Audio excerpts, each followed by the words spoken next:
I think the only place celery belongs is in the trash, as I say. I just did not find freezer meals to be useful for me.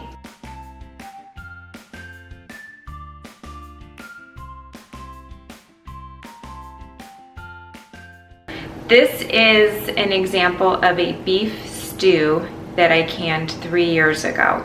I only have 2 jars left, and the only reason it's still on my shelf is because, oh, my oven's ready, is because I don't go, I want beef stew and open this and feel like I am fulfilled. I had never done beef stew, and although this was 3 years ago, although I was canning at that time, I was not super playful with ingredients or flavors. I kind of followed other people's recipe from, say, the Ball Canning book or what have you. Just followed everything to the T. As I got more comfortable with pressure canning, I discovered I can be very playful with my seasonings and my ingredients. So as long as that ingredient can go into a jar to be processed. So I discovered the way I make my beef stew on the stovetop, every single thing I can put in a jar and process. So why not make my beef stew the way I like my beef stew instead of somebody else's recipe? So I will be doing beef stew with you because it's going to be done this time in the way that I know I like it and my family enjoys it. This is a very basic, not a super flavorful beef stew. But you can see that the meat in here was par cooked, and I'm trying to figure out if you can really see that. I shook it around quite a bit, so the meat now is coming through weird.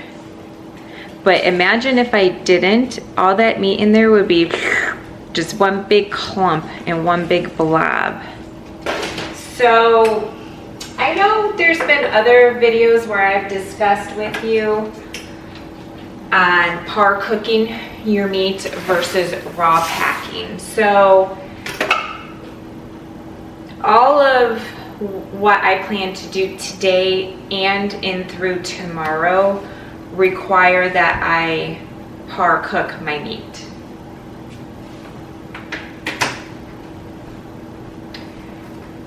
So I've got a couple different trays here so I can get them scattered throughout my ovens.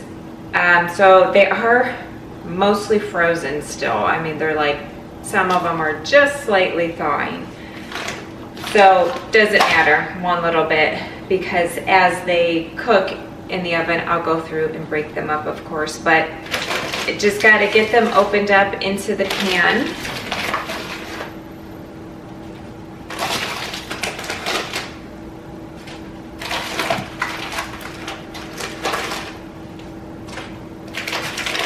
I am not going to be putting any seasoning on here, and oh, I pulled out a cube steak by accident.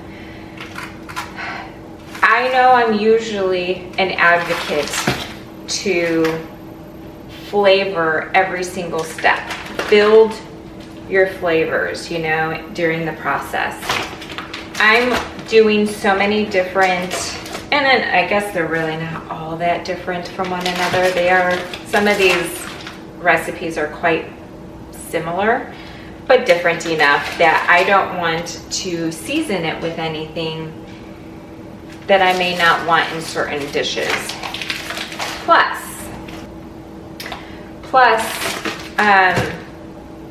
pressure canning, and while it's going through the pressure canning process, it develops crazy flavor usually during that process. So whatever I'm going to be flavoring, the broth that I'll be using to put in here will be enough flavor for the entire meal that I don't have to now come in and season all of my meat ahead of time. So You certainly can. That is up to you. And if I were maybe only doing one recipe, I might consider doing that, obviously, but it's just not necessary. And I don't want to do that today, but you certainly can.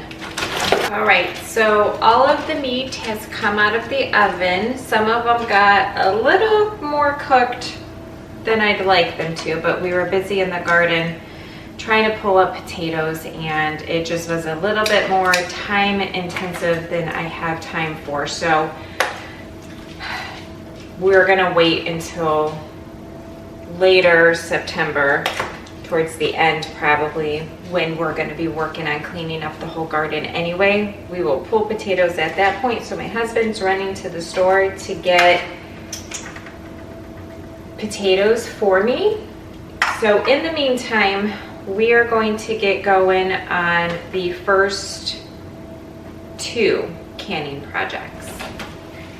So if you want to just jump ahead to where I actually start pulling all of this together, I'll put the timestamp here for you. Because now what I'd like to do is sort of talk about my process on making sure I have everything organized as best as possible to really make smooth transitions between each canning project. If I had just one batch of beef stew I was doing today, that'd be fine, no problem. But I've got several recipes I want to do. I'm going to be canning, of course, hamburger meat, which I already did, beef stew, chili, which will be another day, beef burgundy, Mongolian beef, beef pot pie, basically your filling will be in the jar, and that's it for now. There was another one I didn't put on here, silly me, but there is another one. So my beef pot pie and my beef stew have very similar ingredients. So I'm probably going to do those 2 today. So this way I am basically prepping for everything will be the same. I will adjust seasonings per batch.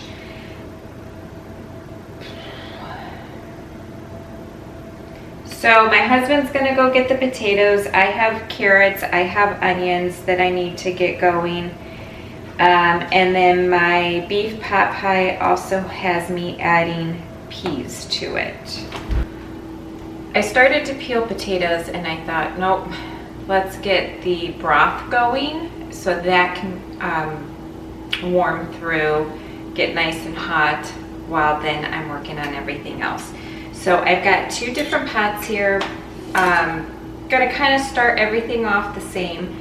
When I'm doing canning, I don't use my home canned broth, and I don't use store-bought broth either. That can get really expensive, especially when you're doing such a large amount of canning in one day.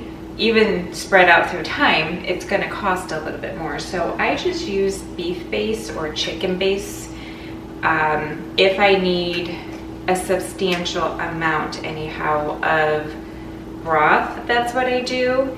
And I'm going to do about 1/3 cup.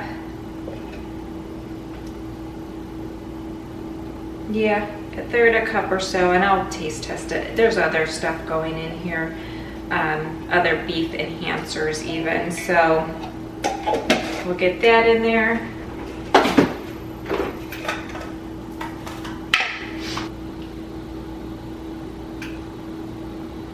Okay, just kind of eyeballing it. That's how I cook, eyeball. Baking is for precise measurements. Wash my hands. Hear any slight noise in the background? My husband's listening to something upstairs and the noise travels down quite a bit. But that's what that is if you hear it. Okay, I'm gonna get this filled with water.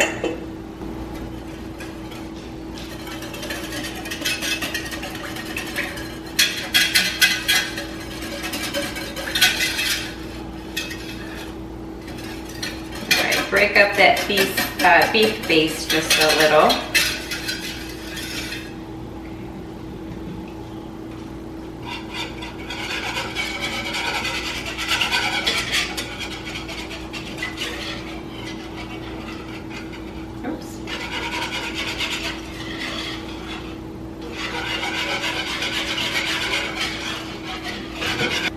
All right, so I have a notebook here with me that I'm going to be tracking everything that I put in. I'm going to taste test. If I have adjustments that I'm going to be making, I'm going to jot it down. And when it's all said and done, I will put that up in my actual canning book that I keep on hand. So when I go to make these for the first time after they've been canned, if I feel like there are certain adjustments I should have done or I'd like to see for the next time, I will then make those notations in my canning book. So as I go year after year of canning them, I just have that recipe 100% ready for me. All of the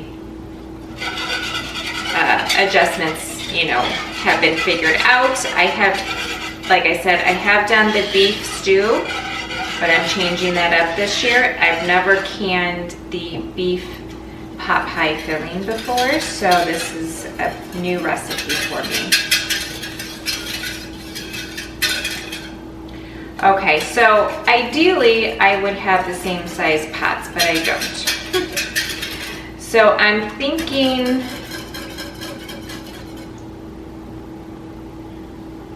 my beef stew, I'm gonna want definitely it to be on the more brothier side, even though I may or may not have to thicken it when I open it, but my beef pot pie, I'm gonna have to thicken once it's opened, and I don't want it to be overly wet, because then I have to just use more of a thickening agent. So I'm not sure how far this is gonna go. I'm doing everything in quarts. If I have to whip up another batch, no big deal. So we'll start with this. Okay, so what'd I say? Pot pie beef stew. So for my beef stew, we're gonna add some Who's Your Sister sauce.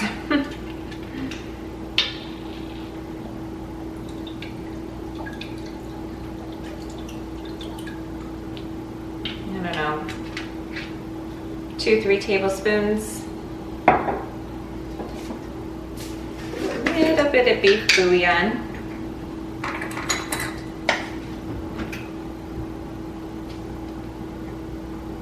Two teaspoons.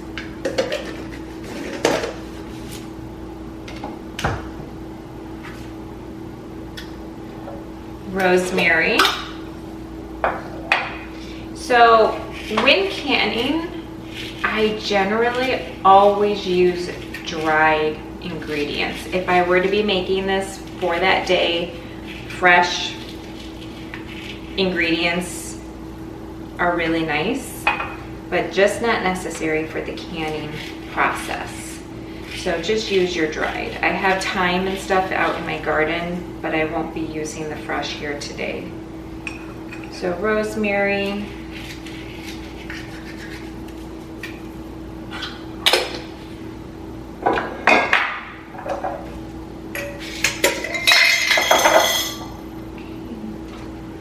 Some thyme. This has been dried from my garden this year.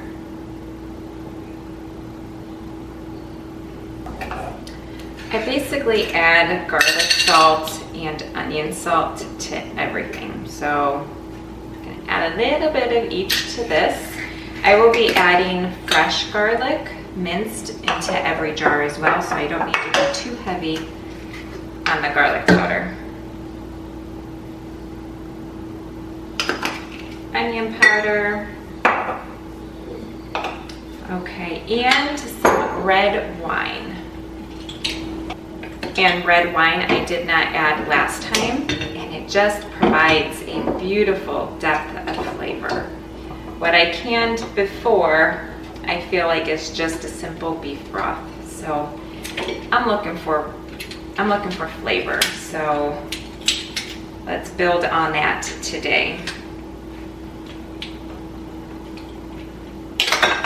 Okay, and use a dry wine. This is just a Cabernet.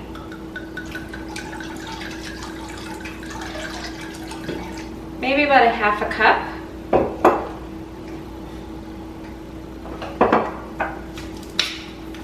some sea salt,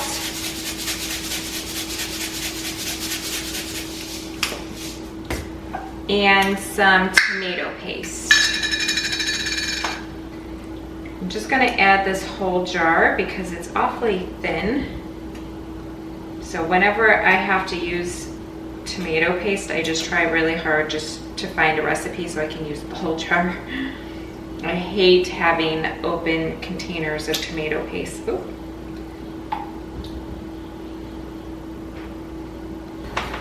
All right, I think that's it for now for the beef stew. I'm gonna let this simmer for a little bit before taste testing it so that all those spices and everything can come together. Okay, so for the beef pot pie, a tad bit simpler, but you know, we still wanna make sure it's got nice flavor to it. So I'm gonna add some Worcestershire sauce, or Worcestershire sauce. It's hard to say. A couple tablespoons. Oops. Some thyme.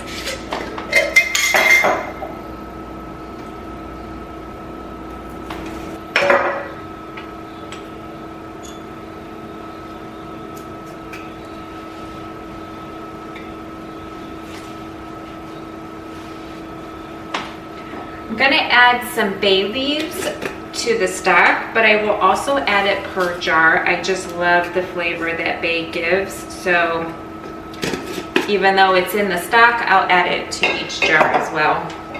Some bouillon.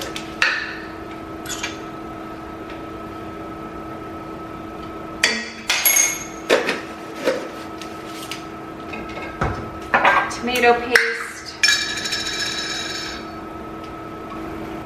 Beef and tomato are just so complementary of one another. So if it's not something you've ever incorporated in a beef pot pie before or any other style, pot roast, beef stew, I recommend you give it a try.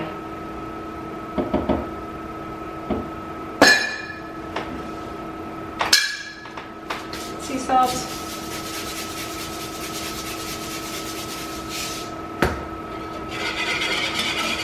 Okay, let's get this one simmering too.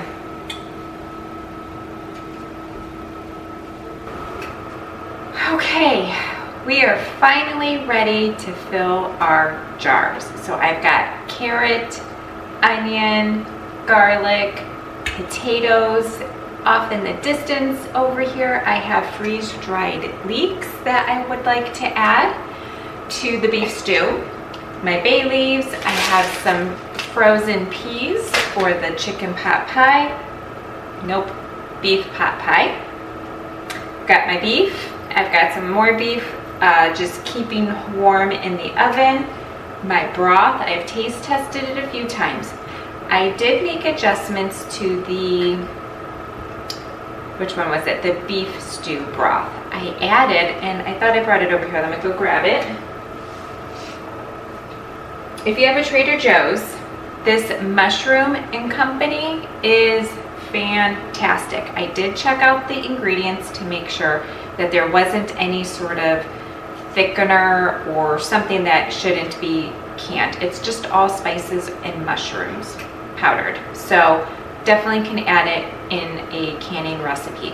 As I was tasting it, I just kept thinking it needs something like that warm umami type of taste, and so I knew this would lend exactly that. It even says multi-purpose umami seasoning blend. It just brought it up that notch. Added a little bit more salt and it's perfect. Okay, so what I'm going to do first, I think doesn't really matter, I suppose, but I'm just going to get the let's do the beef pot pie first. So I'm going to grab my broth first.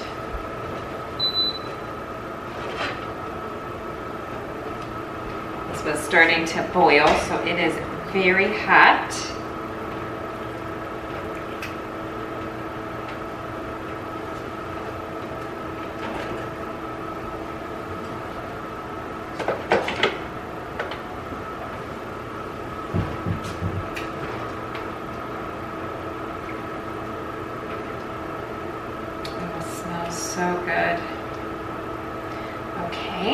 and we'll start adding everything into our jars.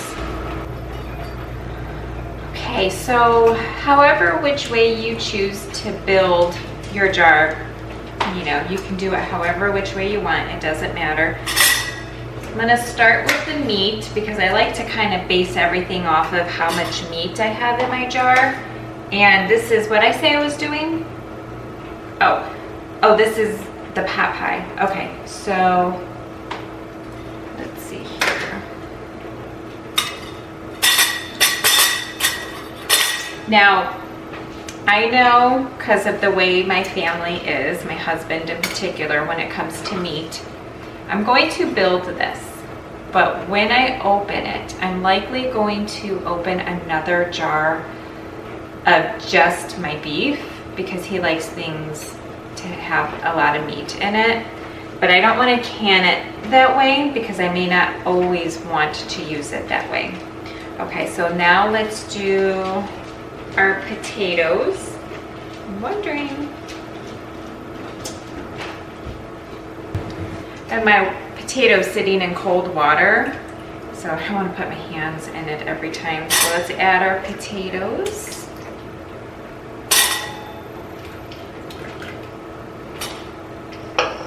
Our carrots.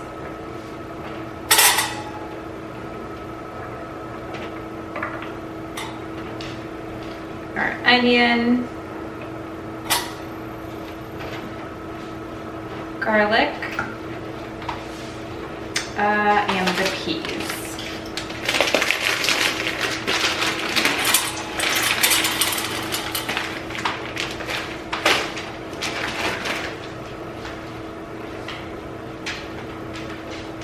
Okay, let's ladle down.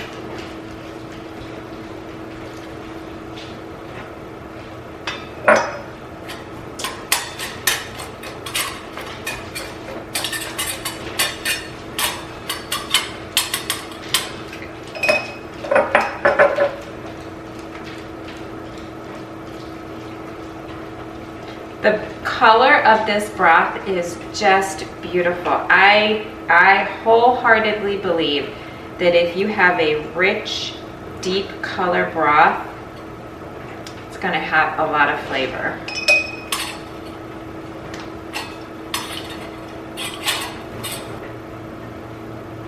Okay, so basically, just like every other thing we have canned together, make sure you wipe the rim of your jar. My workspace isn't quite big enough. Those are over there at least.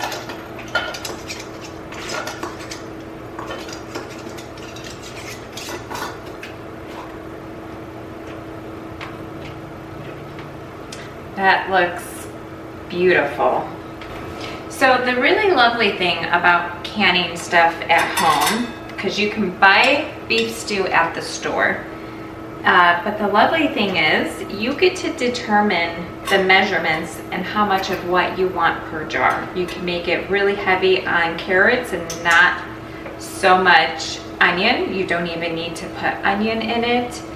You can like make it heavy on the beef. You can just make it whatever ratio you so choose. And that is just awesome. I will mention, and I mention this from time to time, so if you happen to be seeing this video and you've never watched a video from me before, if you're new here, first of all, welcome. Thank you for joining in. I don't like celery. I think the only place celery belongs is in the trash, as I say. But I know a lot of people don't share that same sentiment as me.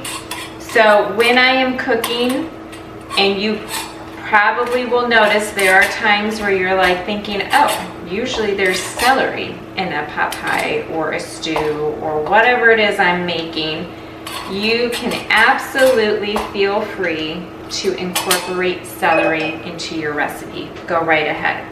I never will. I have purchased celery in the past for kiddos who enjoy it with peanut butter, cream cheese, all of that good stuff, because I won't keep celery loving folks around here, you know, I won't keep celery away from them, but I don't ever cook with it, and there's been no complaints so far.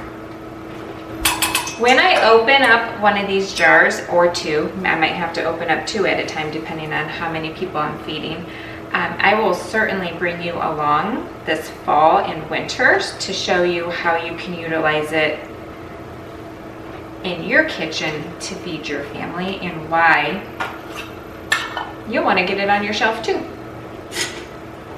This is the last quart going in for the beef pot pie. That smells incredible. I'm telling you, I will always swear by adding wine, red wine, to anything beef related. Holy smokes, that smells amazing. This, I can guarantee you, these jars will not be hanging around. What I say, it was 3 years. I don't have the jar over here anymore. These are not going to be hanging around for that long. Guaranteed. Guaranteed. Okay, let's get our jar. These are the type of jars, like meals in a jar basically, that I would not mind also giving to my daughter-in-law, so that if she's under the weather, it's a really busy day, they have a 1-year-old, they can just come home, crack it open, warm it on the stovetop, and it is homemade. It still gives you that feeling of that a good home-cooked meal gives you. We all know that feeling, right? It is different than just cracking open a Progresso can. Is it Progresso? Progressive? Progressive's the insurance company. Is it Progresso? It is just different. I don't, you know, you can't convince me otherwise. It's still going to taste like my pot roast, as if I cooked it on the stovetop, and they love my pot roast. She asked me for the recipe even, and they love it. So I will definitely gift a couple of these jars. Okay, I'm gonna come around over here. You hardly see me, but it's just easier to not make a big mess. Okay, so this is beef stew.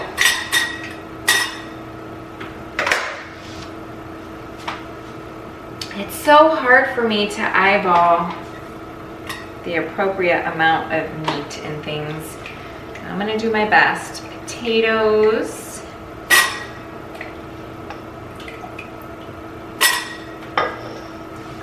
Carrots. Onion. Garlic. I'm going to add my leeks into this one.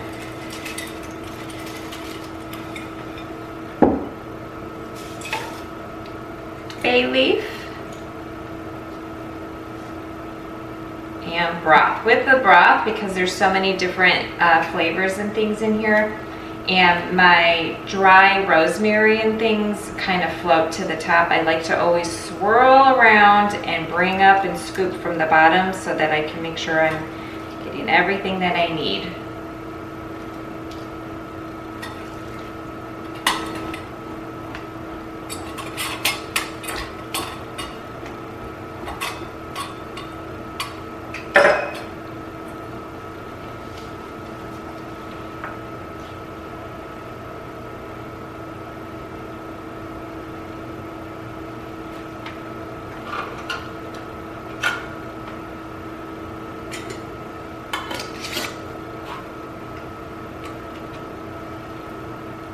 If you're new around here, if you're not, I think I've mentioned this a time or two. Why am I doing this instead of freezer meals? There's a lot of content creators who share freezer meals. That's kind of how they got known, is just doing all kinds of once a month freezer meals, and then you eat out of the freezer and it saves you time. You're not slaving over the stovetop every day. You take that time once, you pack your freezer, and you're good to go. And I've shared why I don't do that. I don't do that because it doesn't save me any time. Because freezer meals, if you forget to thaw them, take hours to cook in the oven. And there was a time I didn't have anybody home, so if I had forgotten, it's just not coming out of the freezer until 5:30, 6 o'clock when I get home. It's not helpful if it takes hours and I'm not even coming home until after a sporting event, from, you know, picking the kids up at school, going straight to a game or straight to practice, what have you. That freezer meal is cooked and in my freezer, ready to just be heated through, but it doesn't do me any good if it never came out of the freezer to begin with. And by the time I get home, 7 o'clock, 8 o'clock at times, we've got homework to do, kids are starving. I just did not find freezer meals to be useful for me. And some meals just don't equate very well, from being cooked, then frozen, then cooked again. Not everything can be assembled raw and cooked, you know, and then that meant I was throwing things in my slow cooker, and I am not a huge fan of a slow cooker. I think I've on my channel maybe shown you 2 things that I've used my slow cooker for. I just am not a fan of it. Back in the day when I did stay home, that would be something that was useful to me. After some time, however, you know, I went back to work, my family dynamics changed, gained a few kids, and so it was no longer, it didn't make sense for me, for my family. I know there are a lot of people who thrive off of having those freezer meals. It's a godsend to them, and that's what works for them. So essentially, this is replacing that for me. It's already cooked, just like a freezer meal, except it stays room temperature on my pantry shelf instead of taking up space in my freezer, where I need that space because we purchase our pork and our beef 1 time a year. So that takes precedent over any meals that I might need to store in my freezer. So that's why I do it this way. And the added bonus is, if I don't get home till 8 o'clock with some kids, we're all starving, there are so many options I can pull from my pantry shelf and literally have dinner in front of them in less than 5 minutes, because that's probably all it would take to heat up on the stovetop or in a microwave. So it's definitely, even in this new season that I'm in, as my family dynamics continue to change, children leaving home, kids getting older, family size that, you know, of who I cook for daily is changing, this still works better. So I figured that's why I would come here and share with everybody what I do, because maybe this might work better for you as well. It has been a successful day here in the kitchen. I have 7 quarts of beef pot pie, 7 quarts of beef stew. I do have 1 jar that I know is not going to seal, because that's the jar that siphoned. Every other jar has already sealed. They look great. The headspace has not changed on them except for this guy here. So that'll go in the fridge once it's cooled down enough, and we'll enjoy it for lunch in the coming days.